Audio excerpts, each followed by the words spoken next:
Abbiamo in collegamento, salutiamo sempre con grande piacere, il professore Alberto Zago, storico docente e anche presente nei social. Buon pomeriggio, professore. Buon pomeriggio a lei Marisa, è sempre un piacere essere qui. Ecco, allora insomma, ecco, adesso andiamo a conoscere i carraresi, questa signoria importante che appunto, come dicevamo, ha lasciato un segno così in particolare per la nostra città. E allora andiamo, cosa dice Alberto? Partiamo dalle origini, vediamo un po' da dove arrivano, chi sono. Sì, allora guardi Marisa, prima di andare alle origini come è giusto che sia, perché dopo ogni ricerca storica parte sempre dalle radici, farei un'introduzione partendo da un episodio più vicino a noi, dal 2021, quando Sì. Padova giustamente aveva buon motivo per gioire perché è stata iscritta al patrimonio UNESCO, Certo. con ben 8 siti. Un sito seriale in realtà composto da 8 complessi tutti affrescati che hanno reso celebre Padova come la Urbs Picta, no? Cioè la città dipinta, una città meravigliosa. Ecco, sono 8 i siti che sono stati ufficialmente iscritti al patrimonio UNESCO, ben 6 di questi 8 vennero realizzati sotto i Carraresi. E già questo ci dice un po' tutto, no? Quanto la signoria carrarese abbia inciso sulla storia patavina, e sono tra i siti più belli che si trovano anche nei libri di storia dell'arte. Possiamo citarli molto rapidamente, magari qualche nostro ascoltatore avrà voglia di tornare a Padova e seguire la filiera dei siti UNESCO. Abbiamo per esempio l'oratorio di San Giorgio, che è stato affrescato da Altichiero da Zevio, un veronese, che sorge proprio presso la Basilica del Santo. Basilica del Santo è il secondo, e dentro ci hanno lavorato Giotto, che viene un pochino prima, dire il vero, dei Carraresi, ma dopo grandissimi nomi come il Guariento, come Giusto da Menabuoi. Dopo abbiamo la chiesa degli Eremitani, che sorge appresso alla cappella degli Scrovegni, anche lì Giusto da Menabuoi, la reggia dei Carraresi, purtroppo ci rimane poco, però anche lì abbiamo la Sala dei Giganti, per dire, no? Oppure il Duomo della cattedrale, quello lo conoscono forse un pochino tutti perché c'è questo Cristo Pantocratore, no, all'interno della cupola, circondato da tutti questi angeli, questi serafini, dagli angeli musicanti. E dopo abbiamo l'oratorio di San Michele, e lì ci ha lavorato Jacopo da Verona. In tutto sono 6. E cosa rimane fuori? Rimane fuori la Cappella degli Scrovegni, che è un gioiello dell'arte mondiale, ma venne realizzata da Giotto un pochino prima della nascita della signoria, un 15 anni prima, e rimane fuori il Palazzo della Ragione, che venne costruito nel 1200, poi affrescato da Giotto, ma anche quello un pochino prima. Ecco, allora di questi 8 siti 6 vennero realizzati sotto i Carraresi, motivo per cui giustamente è stato scritto che nel corso del 300 Padova apparteneva ai Carraresi, naturalmente, ma è anche vero il contrario, anzi forse è più vero il contrario, ben pensarci, cioè che i Carraresi appartenevano a Padova, perché se noi ci ricordiamo di grandi nomi carraresi e se i Carraresi vengono citati nei manuali di storia e di storia dell'arte, è perché potevano governare su una città dallo splendore culturale inimitabile, perché soprattutto la seconda metà del 300, che è la grande epoca di Francesco il Vecchio di Carrara, il regnante che appunto governò per più anni, insomma, a Padova, ecco, quello fu il periodo d'oro di Padova, che rese Padova celebre non solo in Italia ma anche in tutta Europa, perché attraeva personaggi, scienziati, letterati, artisti un po' da ovunque. Ecco, allora, questi Carraresi, no? Da dove vengono, da dove derivano?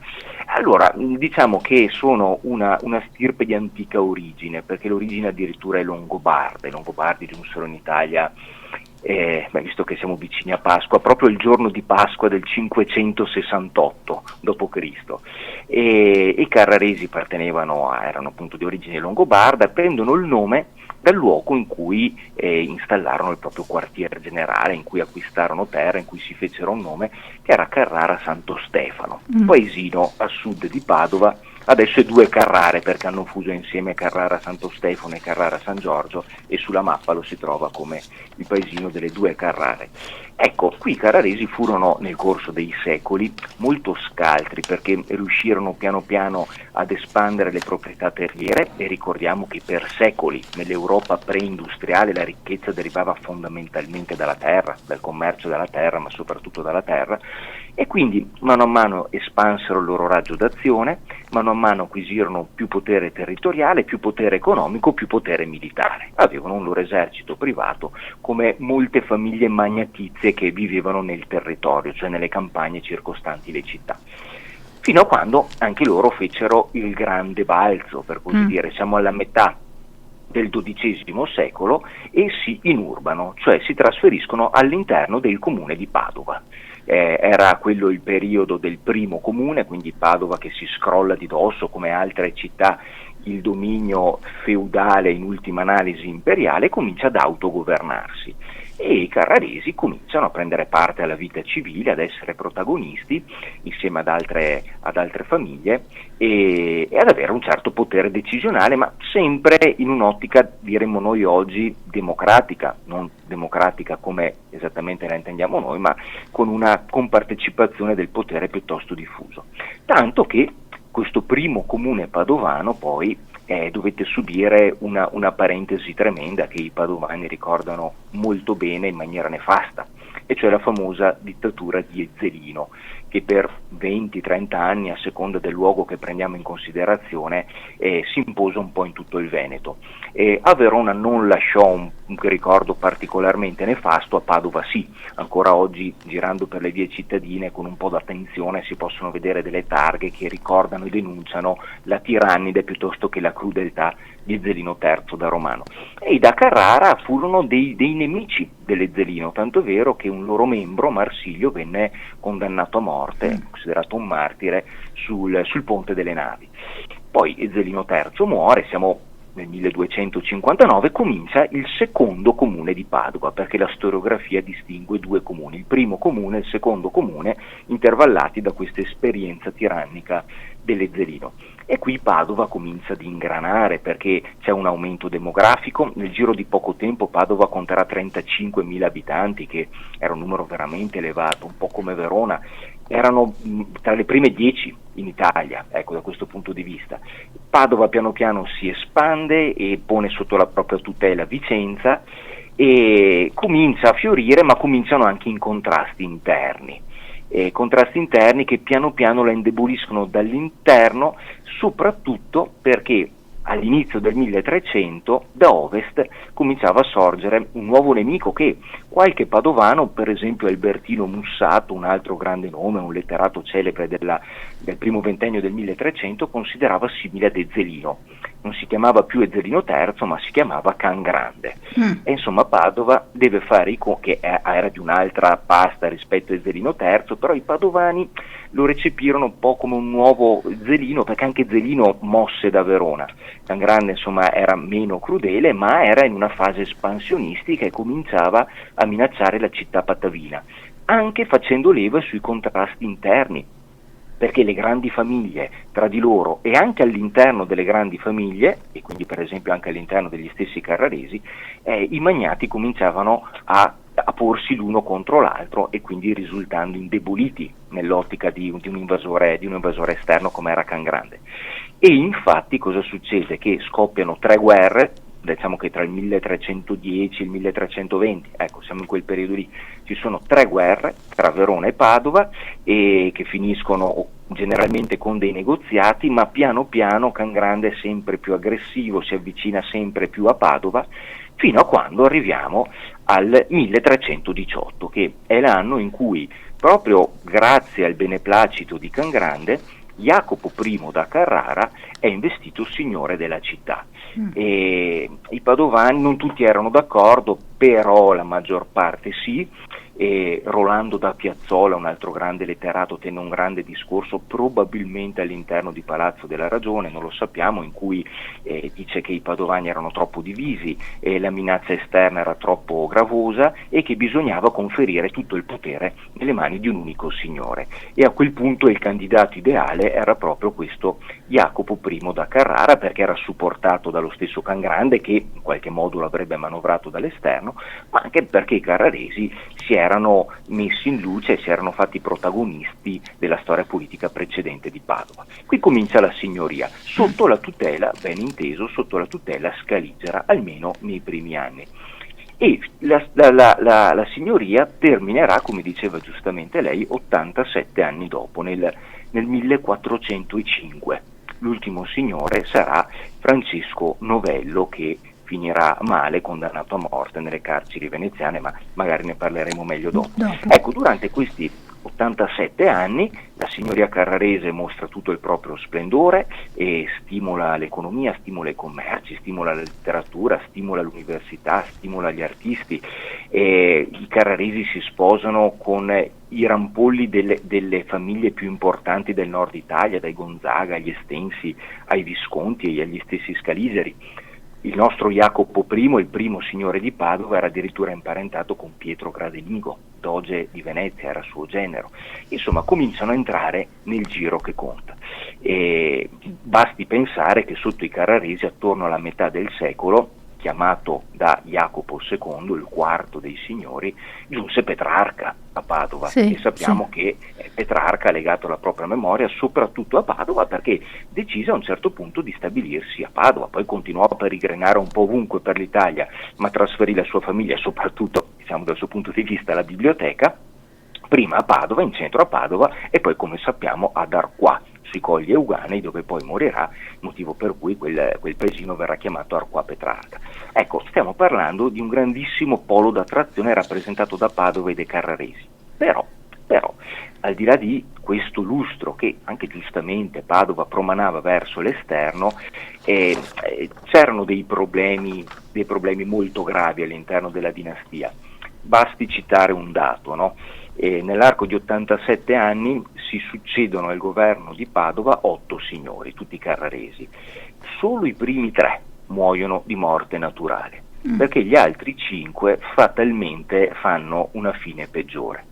2 di questi muoiono in carcere, quindi rimangono anni e anni in carcere. Uno è questo povero Jacopino, che era lo zio di Francesco il Vecchio, entrambi erano co-signori di Padova, ma lo zio voleva avvelenare il nipote se ne è accorto e lo fa sbattere in carcere a Monselice, e la rimane 17 anni fino alla morte.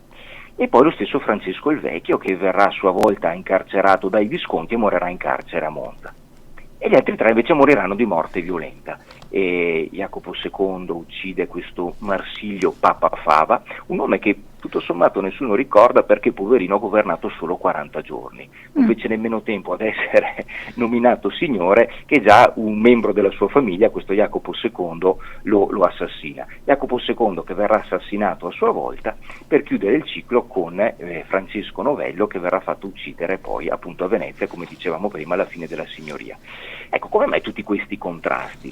Il discorso è questo fondamentalmente, e cioè che Padova, per motivazioni soprattutto geografiche, si trova a dover gestire degli equilibri geopolitici delicatissimi, che in ultima analisi le sfuggono di mano. Perché quando nasce la signoria, ripeto, nel 1318, la signoria nasce sotto la tutela di un'assai ingombrante presenza ad ovest, quella veronese di Cangrande, che aveva unificato tutto il Veneto sotto un'unica città, e anche sotto la signoria del suo successore Mastino II. Quindi per diversi anni Padova e i carraresi sono sì signori della città, ma devono accontentarsi di giocare un ruolo subalterno all'ombra della signoria scaligera.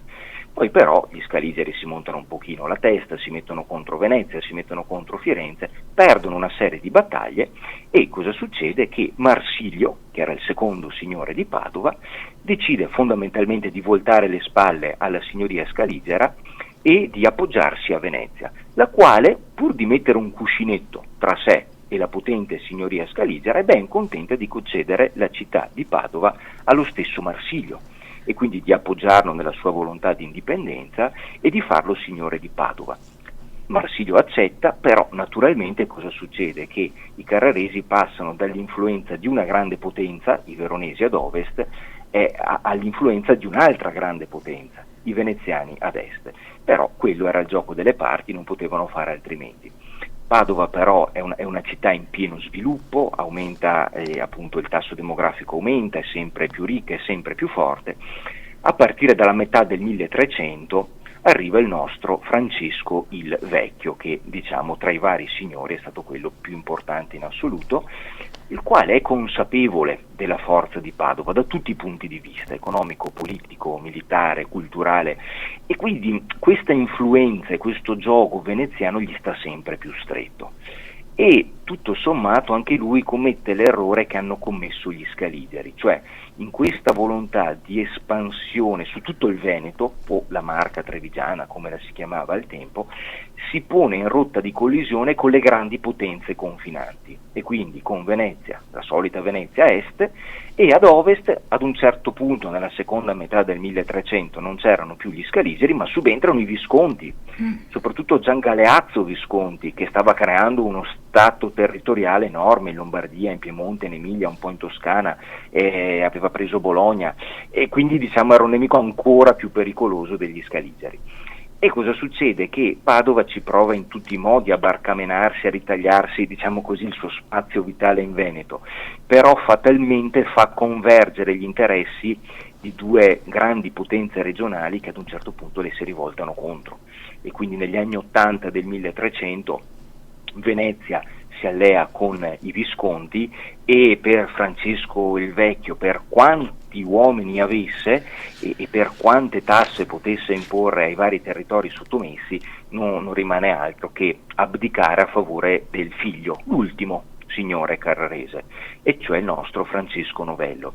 E qui si apre una storia incredibile, ma adesso mi fermo perché magari mi farà qualche domanda più specifica lei. Questo Francesco Novello che viene cacciato in esilio, che fa un viaggio per tutta l'Italia, per la Francia, la Svizzera, va in Germania, riesce a tornare a Padova dopo 2 anni a riprendere possesso della città, ma invece di giocare un ruolo subalterno, anche lui tenta di riprendere il vecchio sogno carrarese di espansione in tutto il Veneto, entra in rotta di collisione con Venezia, che per diverse volte lo aveva appoggiato, perde qualche battaglia di troppo, viene trasportato a Venezia prigioniero lui e i figli, e lì viene anche condannato a morte. E questo episodio passa alla storia in maniera un po' cruda, ma con quel famoso detto usato dal Senato veneziano: uomo morto non fa la guerra. Non fa guerra, esatto. Questi carraresi che per decenni e decenni hanno sobbillato, diciamo, la disobbedienza anche delle guerre contro Venezia, e che erano anche stati perdonati diverse volte politicamente parlando, nel 1404-1405 basta, non avevano più nessuna speranza, e appunto è crudo da dire, ma così dissero almeno i contemporanei: uomo morto non fa la guerra. Non fa guerra, finisce esatto. la signoria carrarese e comincia il dominio veneziano sul Veneto, si apre un nuovo capitolo. Certo. Allora, guardi, professor Alberto, qua veramente ha fatto una narrazione molto particolare, molto, molto approfondita, però i carraresi avevano anche questo desiderio di espansione, come tutte le signorie ovviamente, e si parla anche che ci fosse stato questo scontro per il sale, per commerci. Ecco, con Venezia andarono oltre, anche con motivi economici, è andato in rotta di collisione. È vero questa guerra del sale, come viene definita, oppure è stata un po' marginale e Venezia voleva mettere appunto il suo potere su Padova, città importante come ha detto lei? No, tutto vero. Motivi economici, territoriali, anche legati alle saline, emersero in più occasioni. Magari ne narro una che è particolarmente significativa. È la cosiddetta guerra per i confini, viene chiamata così. Siamo sempre sotto la signoria di Francesco il Vecchio, e gli anni sono il 1372-1373. Cosa accade? Che negli anni precedenti Venezia era in difficoltà, negli anni 60, perché dovette far fronte a una ribellione a Candia, che sarebbe la nostra Creta, che già da secoli era veneziana, ma che di tanto in tanto si ribellava, e la repressione fu estremamente violenta. E tra l'altro in quegli anni, alla fine degli anni 60 del 1300, Venezia riuscì anche ad acquisire, dopo un assedio, Trieste. Per circa 10 anni Trieste rimase veneziana, poi si dedicò al duca d'Austria e rimase asburgica fino alla prima guerra mondiale, di fatto. Ecco, e gli estensi, quindi soprattutto Francesco I, approfittano di questo momento di difficoltà e di distrazione per Venezia per erodere i confini, per provocare piccoli incidenti di frontiera, per canalizzare il Brenta, anche quello era un problema, viene canalizzato il Brenta secondo gli interessi dei carraresi, ma i quali non coincidevano con gli interessi veneziani, perché la laguna in quel momento andava interrandosi, per cui Venezia avrebbe voluto canalizzare le acque in un altro modo, ma gli interessi dell'una non corrispondevano agli interessi dell'altra, e sembrava che proprio in quell'opera di canalizzazione del Brenta i carraresi volessero installare una salina per ricavare del sale. Tutto naturalmente a scapito di Venezia, la quale aveva sempre goduto del monopolio del sale. Diciamo che questa non fu una mossa molto saggia da parte di Francesco I, perché aveva dei precedenti storici illustri. Gli stessi Scaligeri come dinastia cominciarono a declinare proprio quando, tra le altre cose, decisero di installare una salina a Chioggia per entrare in concorrenza con i veneziani, cosa che i veneziani assolutamente non potevano tollerare, e motivo per cui poi vi fu una guerra che portò al collasso la signoria scaligera, per cui il tasto del sale era molto delicato. Sì. Francesco il Vecchio si sentiva abbastanza forte, ma non solo, ci fu anche una guerra monetaria, perché pensi che la moneta veneziana era molto diffusa non solo in Italia ma in tutto il Mediterraneo. I ducati veneziani d'oro erano ricercatissimi, c'era anche la moneta d'argento veneziana. E ad un certo punto cosa fanno i carraresi, sempre in questo periodo? Cominciano a sottrarre dal mercato le monete d'argento veneziane, a fonderle e per riconiare moneta locale padovana, mettendola in circolazione, in modo da sostituirsi a Venezia nel potere economico-finanziario di gestire i flussi monetari, cosa che naturalmente non poteva non indispettire oltremodo il Senato veneziano. La tensione aumenta, e Francesco il Vecchio, sapendo che di lì a poco sarebbe scoppiata la guerra, che ripeto scoppia nel 72, diciamo che sfodera qualche carta piuttosto disonesta, piuttosto sporca, perché corrompe alcuni senatori veneziani, e questo rimaneva anche, come dire, nella logica naturale delle cose, li corrompe la propria causa, ma dopo manda dei sicari a Venezia per eliminare i patrizi più ostili ai carraresi.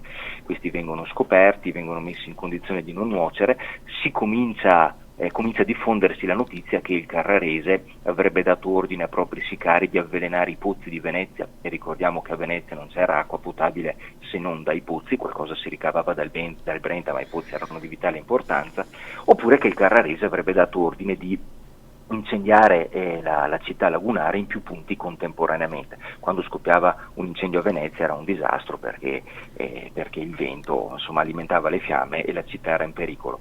Insomma, si crea questa psicosi, in qualche modo si giunge alla guerra, 72-73, e la guerra fu piuttosto dura, si combatté nell'entroterra, e il Carrarese, prima di entrare in guerra con Venezia, però pensò bene di ripararsi le spalle, si allea con il re d'Ungheria, niente po' di meno che col re ungherese, con il quale aveva già avuto dei contatti, che era Luigi I il Grande, uno dei più grandi re ungheresi, tra l'altro era un angioino, con il quale Venezia si era già scornata avendola peggio, perché in quegli anni l'Ungheria riuscì a recuperare tutte le coste dalmate, quindi tutti i possedimenti che Venezia aveva in Dalmazia in quegli anni erano stati persi, compresa Zara, per dire, compresa Capodistria, vennero persi a vantaggio del re ungherese. E adesso in quella guerra sostanzialmente voluta e alimentata e provocata dal Carrarese, Venezia si trovava a combattere al di fuori del proprio ambiente naturale, che è l'acqua, quindi nell'entroterra veneto, contro i carraresi e contro gli ungheresi, che avevano una temibilissima cavalleria pesante. Ci sono una serie di scontri, Venezia a volte ha la peggio, ad un certo punto cambia tattica, i veneziani cominciano a costruire una serie di bastie, cioè di piccoli fortini, un po' in pietra, un po' in legno, in campo aperto, per infrangere la forza della carica avversaria, e anche grazie agli arcieri riesce a mettere in rotta gli ungheresi, riesce a sconfiggere i padovani e vince la guerra nel 1373. E qui c'è un episodio che insomma è molto significativo, perché tra le varie clausole della pace, Padova perde, deve rinunciare ad una serie di cose, Tra le varie clausole vi era anche questa, cioè il signore di Padova, che ripeto era Francesco il Vecchio, avrebbe dovuto andare fisicamente a Venezia per umiliarsi di fronte al Dogere, chiedere ufficialmente scusa per la provocazione della guerra e rientrare nei ranghi. Ora Francesco il Vecchio, ripeto, governava su Padova nel momento in cui la città era al massimo splendore e veramente non poteva accettare un'umiliazione del genere. Del resto però aveva perso la guerra, per cui qualcosa bisognava pur fare. E cosa decide di fare? Questo è l'episodio che è rimasto così luminoso nelle cronache.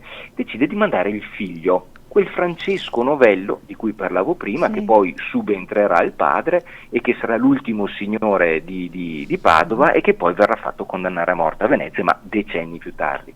Aveva solo 14 anni, ma politicamente era il figlio del signore, viene mandato in vece del signore a chiedere umilmente scusa al Doge.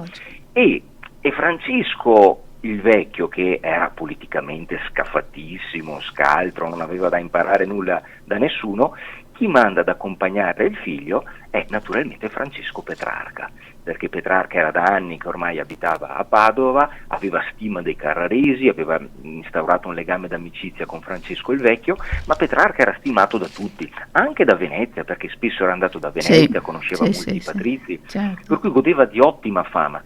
Allora l'idea era questa, mandare il figlio in rappresentanza politica dei Carraresi, ma farlo accompagnare anche dal Petrarca, che era amato dai veneziani e che sicuramente avrebbe fatto uno dei suoi discorsi straordinari, avrebbe toccato le corde giuste del cuore dei patrizi e avrebbe un po' risolto la cosa.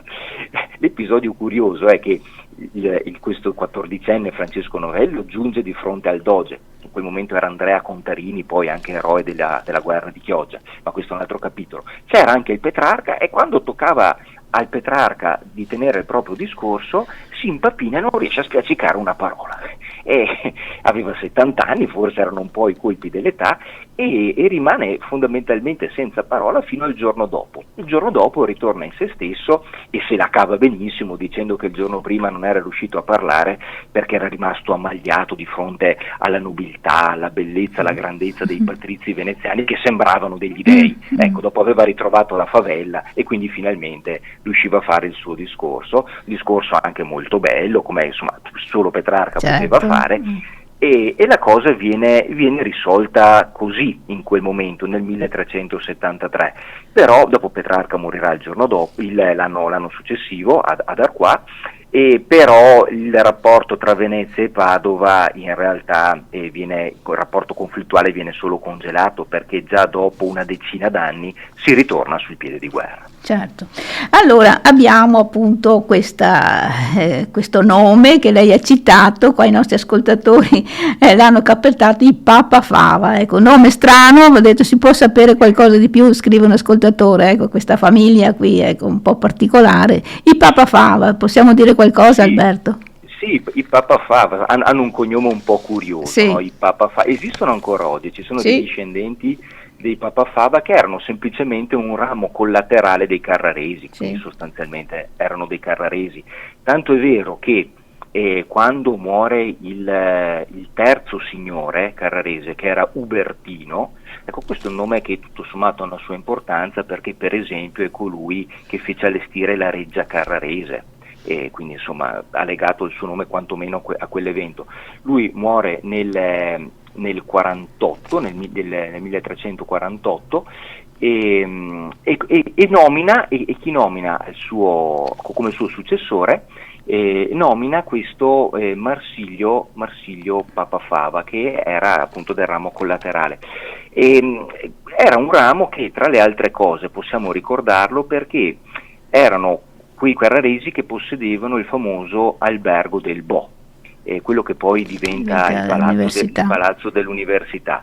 Esatto. Lì inizialmente c'era una locanda, l'Hospitium Bovis, che poi diventa un albergo, l'albergo del Bo, che significa l'albergo insomma, perché era un locale dove c'erano molte macellerie, ed era di proprietà proprio dei Papa Fava, quindi fondamentalmente dei Carraresi, ed era uno degli alberghi tra l'altro più noti, perché più aveva una famosi. quarantina di stanze e si aveva delle stalle enormi. Pensi che i pellegrini che si recavano in Terra Santa e spesso transitavano, almeno qualcuno, da Padova, poi si recava a Venezia per imbarcarsi, ma i cavalli spesso li lasciavano proprio all'albergo del Bo. Perché lì li avrebbero accuditi fino al loro ritorno, cioè per dire che era un albergo di fama internazionale in cui transitarono ospiti illustri e rimase di proprietà dei Papa Fava e quindi dei da Carrara fino agli anni 80 del 1300, perché cosa succede in quel momento? Che il nostro Francesco Novello appunto è in guerra sia con Venezia sia con i Visconti, e in quel 1388 terribile la città di Padova è assediata e si fa fatica a ottenere del cibo, e ci sono dei macellai, insomma questi bonzanini che forniscono del cibo ai carraresi, e questi non sanno più come sdebitarsi. A un certo punto cedono loro una serie di palazzi, compreso l'albergo del Bo, appunto dai Papa Fava passa a questi bonzanini, salvo poi, un secolo successivo, essere ceduto l'edificio ai rettori dell'Università di Padova, che poi ne faranno il proprio nucleo centrale. Sede dell'università. Allora Alberto, si parla anche, su questi rapporti molto difficili Padova-Venezia, ci parla anche di un processo che forse è stato un po' di copertura di questo fatto, insomma, di dare anche un segno di legittimità a quella che è stata poi l'uccisione, eccetera. Questo processo è stato veramente importante, è stato così di copertura, oppure è stato qualcos'altro? Mi scusi Marisa, ho sentito male. No, allora, sì, questo rapporto così difficile con Venezia, perché Venezia ci voleva mettere lo zampino, penso, nella nostra città di Padova, per l'università che era di importanza eccezionale. Si racconta di questo processo che c'è stato nei confronti dell'ultimo dei carraresi. C'è stato un vero processo o c'è stato un po' di copertura? Qualche notizia c'è su questo processo?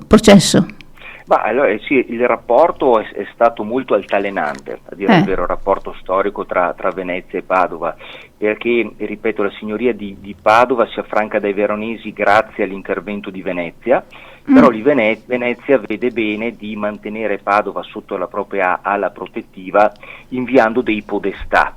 E quindi siamo più o meno verso la metà del secolo, si susseguono una decina di podestà, quindi di cariche governative molto importanti che dovevano controllare l'andamento cittadino, tutti veneziani, e in questo modo riuscivano a controllare, a subordinare ai propri interessi l'andamento e il processo decisionale della città di Padova.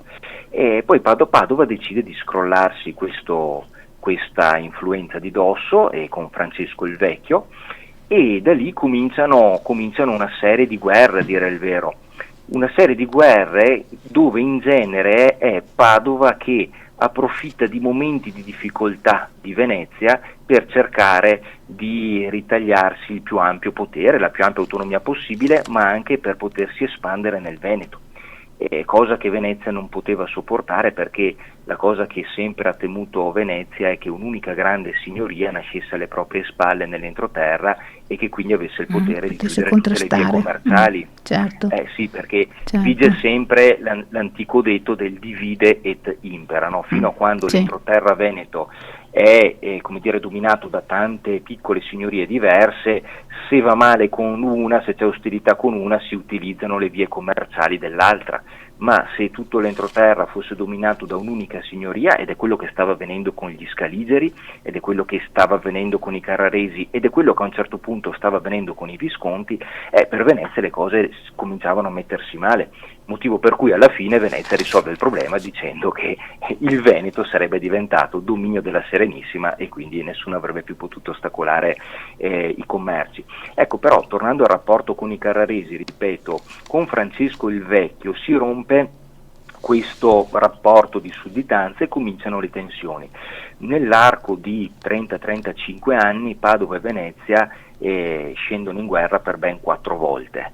Negli anni 50, poi la guerra per i confini che citavo prima, un'altra guerra tremenda che lasciò un segno indelebile a Venezia fu la guerra di Chioggia, perché in quella guerra qui, la guerra di Chioggia meriterebbe un capitolo a parte, magari ci riaggiorneremo prossimamente. Sì, la facciamo, sì, Perché sarebbe molto interessante, una di quei probabilmente 3 episodi nella storia di Venezia in cui Venezia rischiava davvero di scomparire dalle carte geografiche.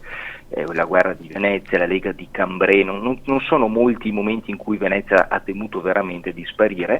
Siamo tra il 1378 e il 1381, quindi c'era ancora Francesco il Vecchio e c'è una grandissima lega internazionale schierata contro la città lagunare. C'erano i genovesi, gli odiatissimi genovesi che davano tanto filo da torcere a Venezia sui mari. C'era sempre quel Luigi I il Grande ungherese che si era già preso tutta la Dalmazia, voleva prendersi Venezia. C'era il patriarca d'Aquileia che voleva prendersi Trieste, c'erano gli austriaci che volevano prendersi Torino e non potevano mancare i carraresi che volevano ritagliarsi il più ampio spazio possibile nell'entroterra, e quindi, come dire, quasi una coltellata alla schiena, perché nel momento in cui Venezia stava subendo un attacco congiunto da forze così poderose, anche il da Carrara scende in campo e le forze coalizzate riescono addirittura ad arrivare a Chioggia, sembravano ormai sul punto di entrare in laguna. Patrizi disperati mandano una carta in bianco, un documento in bianco al Doria, il capitano genovese, dicendo: scrivi tu le clausole della pace, quello che vuoi, ma terminiamola qui, perché pensavano veramente ormai che fosse finita. E anche su impulso del Carrarese questa resa incondizionata viene respinta, perché si voleva proprio l'annichilimento di Venezia. Poi Venezia, insomma, magari vedremo in una prossima puntata. Sì, vediamo un altro momento. Riesce a cavarsela, riesce a cavarsela, però si ricordano bene a quel punto lì dei vecchi nemici e di chi voleva pugnalargli alla schiena, e quindi per esempio anche del Carrarese. E infatti negli anni successivi Francesco il Vecchio continua nel suo tentativo di espandersi, prende Treviso, prende la Val Sugana, prende la Val Belluna, ma a quel punto Venezia si allea direttamente prima con gli Scaligeri, poi con Udine, mette in piedi una grande coalizione e Francesco il Vecchio deve abdicare. Tra l'altro anche l'episodio in cui Francesco il Vecchio abdica, siamo nel 1388, Padova era sotto assedio, c'erano i milanesi alle porte.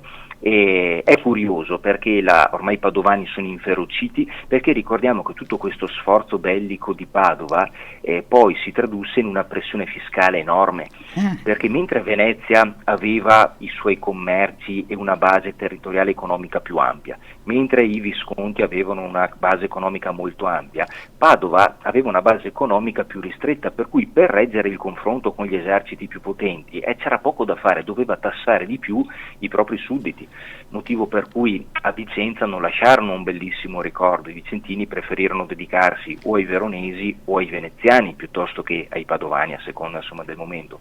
E anche a Treviso la dominazione carrarese non lasciò un bellissimo ricordo, ma proprio per il motivo della pressione fiscale. Per poter reggere il confronto con i giganti bisognava ottenere le risorse.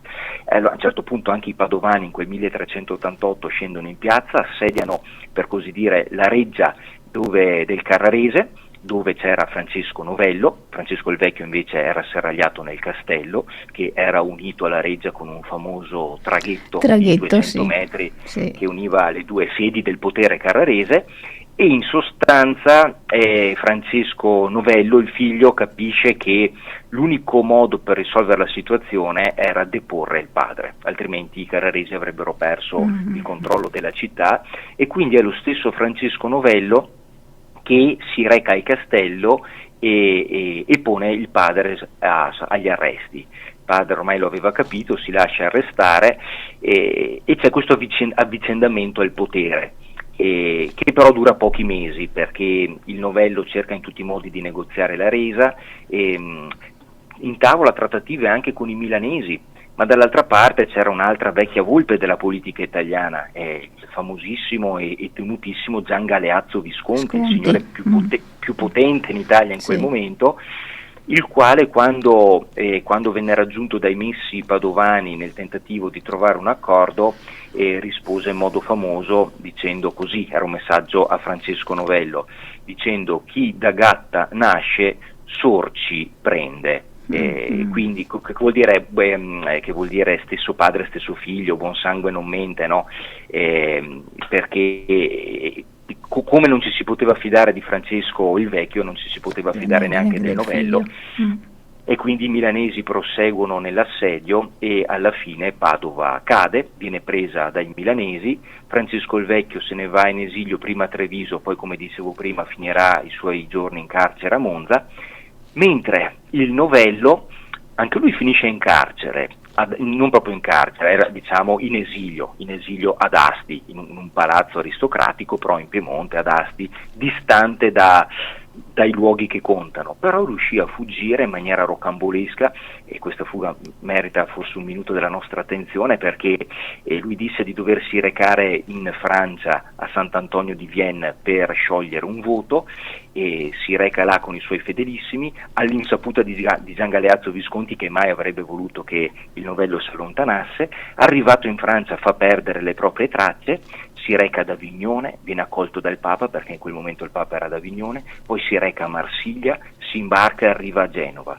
Genova però era sotto il dominio dei Visconti, per cui dovette travestirsi da pellegrino, se no rischiava di essere arrestato, e poi si reca a Firenze sperando di ottenere degli aiuti per recuperare la città di Padova che aveva perso pochi mesi prima. Ma Firenze in quel momento si era messa d'accordo col Visconti e quindi dicono: guarda, la tua presenza è sgradita, ci mette in imbarazzo, se te ne vai ci fai un piacere. E allora prende l'incognito e va ad Ancona. Ad Ancona si imbarca e arriva a Chioggia, ma a Chioggia c'erano i messi veneziani che lo riconobbero, e Venezia era ancora nemica di Padova in quel momento, e allora torna a Bologna, e poi va a Pisa, e poi va in Francia, insomma arriva a Monaco, in Baviera, dal signore di Baviera. Viene anche accolto bene, perché da decenni Padova accoglieva molti studenti tedeschi all'università, e quindi era in buoni rapporti con la Baviera e col mondo germanofono in genere, e il duca di Baviera gli promette un aiuto militare. Venezia capisce che forse aveva fatto un errore ad allearsi con gli Visconti per cacciare il Carrarese, perché è vero che i Carraresi avevano dato molte gatte da pelare a Venezia, ma il Visconti era peggio, per cui avere Visconti come vicino di casa, che in quel momento aveva Verona, Vicenza e Padova, era sicuramente peggio che non il Carrarese. Allora anche i veneziani fanno marcia indietro, appoggiano il Francesco Novello che discende dalla Germania con migliaia di uomini, e nel 1390, quindi se n'era andato nell'88, torna nel 90, assedia nuovamente la città. Dentro c'era un drappello di uomini dei milanesi, dei Visconti. Francesco Novello era un guerriero straordinario, un fisico possente, coraggio da vendere, un leader carismatico.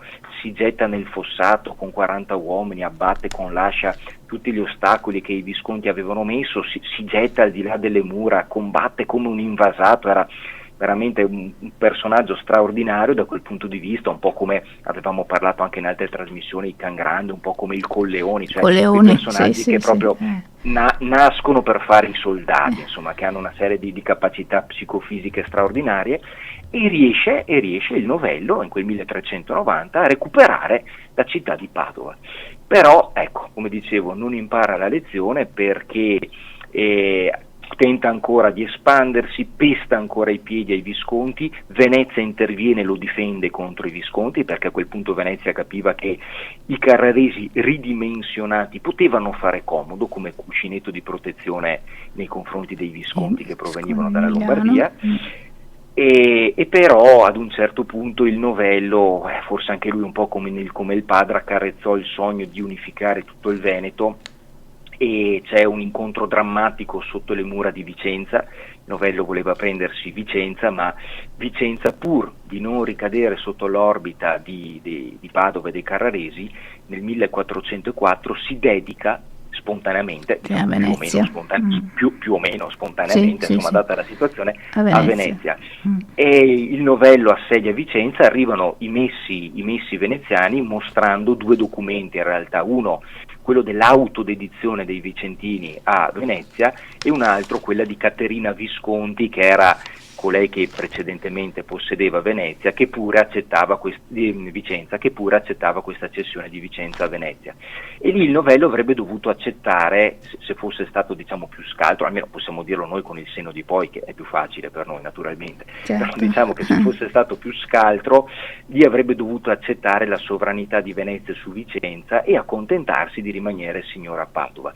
Invece la risposta fu estremamente scorbutica e sgrammaticata da un punto di vista proprio come dire, istituzionale, perché mandò a dire al Senato veneziano così: io vedo bene che non siete più miei amici, d'ora in poi voi vi farete i fatti vostri e io mi farò i fatti miei. Ecco, questo tipo di risposta significava proprio far come dire, collassare le relazioni diplomatiche e si tradusse di fatto in una dichiarazione di guerra. E siamo nel 1404. Tempo un anno, Padova viene assediata nuovamente, questa volta dai veneziani, nel 1405, e alla fine il novello riesce di resistere. Al novembre fatidico. Esatto, esattamente, nel novembre del 1405, poco prima era caduta Verona si era dedicata qualche mese prima, nell'aprile, a Venezia, tra l'altro sottraendosi ai Padovani, perché Verona rimane sotto il dominio dei Padovani per circa un anno, dal 1404 al 1405, e ormai il cerchio si chiude e in quel novembre 1405 resiste quanto può il novello. E per 2 volte Venezia cerca di intavolare trattative, per 2 volte il novello più o meno finge di accettare, salvo farle saltare all'ultimo momento. Quando si rende conto che ormai non c'è più speranza, convoca il provveditore in campo veneziano, cioè diciamo il commissario politico veneziano, lo convoca alle porte della città di Padova, offrendo la resa incondizionata della città, sperando però di ottenere salva la vita e il rango signorile, anche magari trasferendosi a Venezia. Il provveditore in campo manda il messaggio al Senato di Venezia, il quale a quel punto dice no, non si intavolano più trattative, non accettiamo nemmeno la resa incondizionata, Padova verrà presa manu militari, cioè con la forza militare. E infatti cade 2 o 3 giorni dopo e Francesco Novelli e i suoi figli verranno tradotti in carcere a Venezia. Certo, e strangolati, dice la storia, non so se sia vero, ma comunque sì. Insomma finiscono male, molto male. E allora qua mi dicono gli ascoltatori, ma non si poteva appunto arrivare alle famose dedizioni, appunto come hanno fatto le altre città? Ma mi pare che lei, Alberto, abbia già dato la risposta, no? Forse l'arroganza, o non so, la sicurezza del novello, forse. Come mai non si è arrivati, in sostanza chiedono qua 2 ascoltatori, a una dedizione? Guardi, Padova e Carraresi hanno avuto sempre questa linea politica, possiamo quasi chiamarla oltranzista, no? Nel bene e nel male. E infatti furono tra i più accesi opponitori di Ezzelino III da Romano per il suo tempo. Teniamo conto, questo è significativo, che Padova divenne signoria, fu una delle ultime città in Italia a diventare signoria insieme a Bologna, cioè rimase secondo comune fino al 1318. Era già da 30 anni che a Verona c'era una signoria, a dire che cosa? Che a Padova il discorso, la questione dell'indipendenza, dell'autonomia era molto sentita, e quindi dedicarsi a Venezia e quindi evidentemente giocare un ruolo subalterno alla potenza lagunare non era nella cultura politica dei padovani, tantomeno dei carraresi, che forse anche un pochino peccarono di presunzione. E quindi di fatto di tutto il Veneto l'unica città ad essere stata conquistata a manu militari da Venezia è stata proprio Padova, perché tutte le altre si sono, tra virgolette, spontaneamente, nel senso che a un certo punto si capiva che era quella la soluzione, ma le altre si dedicarono spontaneamente. Padova no, è l'unica che cadde, ripeto, attraverso l'uso delle armi. Un po' ribelle, insomma, un po' che si sentiva un po' questa, come ha detto lei, questo senso di autonomia e di indipendenza, insomma, voleva mantenerla i carraresi, insomma, questa potente, ovviamente, signoria.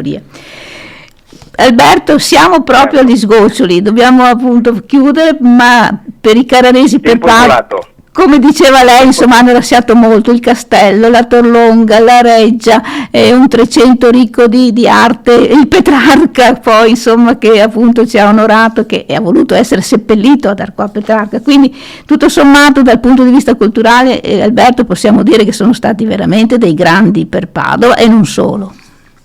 Assolutamente sì, ripeto, nella seconda metà del 1300 Padova era una delle città più famose culturalmente all'avanguardia d'Europa.